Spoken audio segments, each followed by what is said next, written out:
So, 'game changer' day 4 collections అయితే వచ్చేసినాయి. So, ఈరోజు వీడియోలో ఈ అప్డేట్ ఏంటో తెలుసుకునే ముందు ఎవరైతే మన ఛానల్ కొత్తవారు చూస్తున్నారో, ముఖ్యంగా మూవీ అప్డేట్స్ కోసం మన ఛానల్ తప్పకుండా సబ్స్క్రైబ్ అయితే చేసుకోండి. ఇక megastar 'Ram Charan' star director 'Shankar' తెరకెక్కించిన 'గేమ్ చేంజర్'. సో, ఇది దాదాపు వెంకటేశ్వర క్రియేషన్ బ్యానర్‌పై 450,00,00,000 భారీ బడ్జెట్‌తో నిర్మించారు. ఇక 'game changer' pre release business కూడా భారీ మొత్తంలో జరిగిందని చెప్పొచ్చు. ఇక భారీ అంచనాలతో ఆడియన్స్ ముందుకొచ్చిన 'Game Changer' movie premiere show నుంచే మిక్స్డ్ టాక్ అందుకుంది. ఇక స్టోరీ పరంగా సరిగ్గా లేదని, సినిమా ఆడియన్స్ నచ్చేలా లేదని అయితే డైరెక్టర్ ఫెయిల్ అయ్యాడని చాలామంది ఇలా చెప్తున్నారు. సో, ఇంకా 'నాన్న హైరానా' కూడా సాంగ్ లేదు కదా. సో, ఇక 'గేమ్ చేంజర్' కలెక్షన్ వివరాల్లోకి వెళ్తే ఆశించిన స్థాయిలో వసూలు చేయడంలో 'రామ్ చరణ్' 'గేమ్ చేంజర్' విఫలమైందనే చెప్పొచ్చు. సో, టెక్నికల్ అంచనాల ప్రకారం 'game Changer' movie Indian box office వద్ద డే 1 51,00,00,000 నెట్ కలెక్షన్ రాబట్టింది. కానీ తొలి రోజు ప్రపంచవ్యాప్తంగా 'రామ్ చరణ్' 'గేమ్ చేంజర్' మూవీ ఇక 186,00,00,000 గ్రాస్ కలెక్షన్ అందుకున్నట్టు మూవీ మేకర్స్ ఓ స్పెషల్ పోర్షన్ విడుదల చేశారు. ఇక రెండో రోజు నుంచే 'గేమ్ చేంజర్' కలెక్షన్లు తగ్గాయి.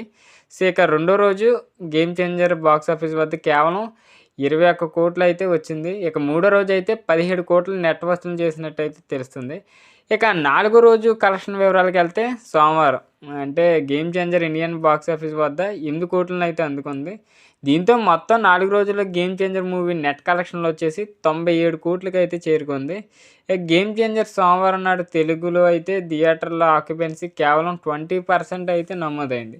ఇందులో మార్నింగ్ షోల్లో స్వల్పంగా 12% అయితే నమోదు కాగా, ఇక ఈవినింగ్ షోలకు వచ్చేసి 20% అయితే స్వల్పంగా పెరిగిందనే చెప్పొచ్చు. ఇక హిందీ వెర్షన్లో థియేటర్ ఆక్యుపెన్సీకి వస్తే దాదాపు 8% అయితే సొంతం చేసుకుంది. ఇక తమిళ వెర్షన్లో అయితే 14% ఆక్యుపెన్సీ నమోదు చేసింది.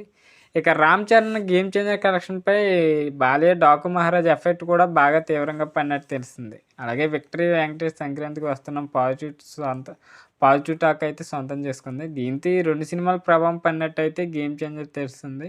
సో, ఈ డే 4 కలెక్షన్లు అయితే దాదాపు తగ్గినట్టే.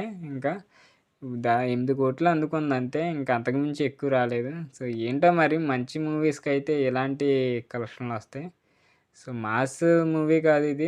పక్కా ఎడ్యుకేటెడ్‌గా అయితే అర్థమవుద్ది మూవీ. ఏంటో తెలీదు. కలెక్షన్‌లు అయితే డ్రాప్ అవుతూ వస్తున్నాయి. సో, ఇది అప్డేట్. వీడియో నచ్చినట్లయితే తప్పకుండా లైక్ చేయండి. ఇలాంటి మూవీ అప్డేట్స్ కోసం మన ఛానల్ తప్పకుండా సబ్స్క్రైబ్ అయితే చేసుకోండి.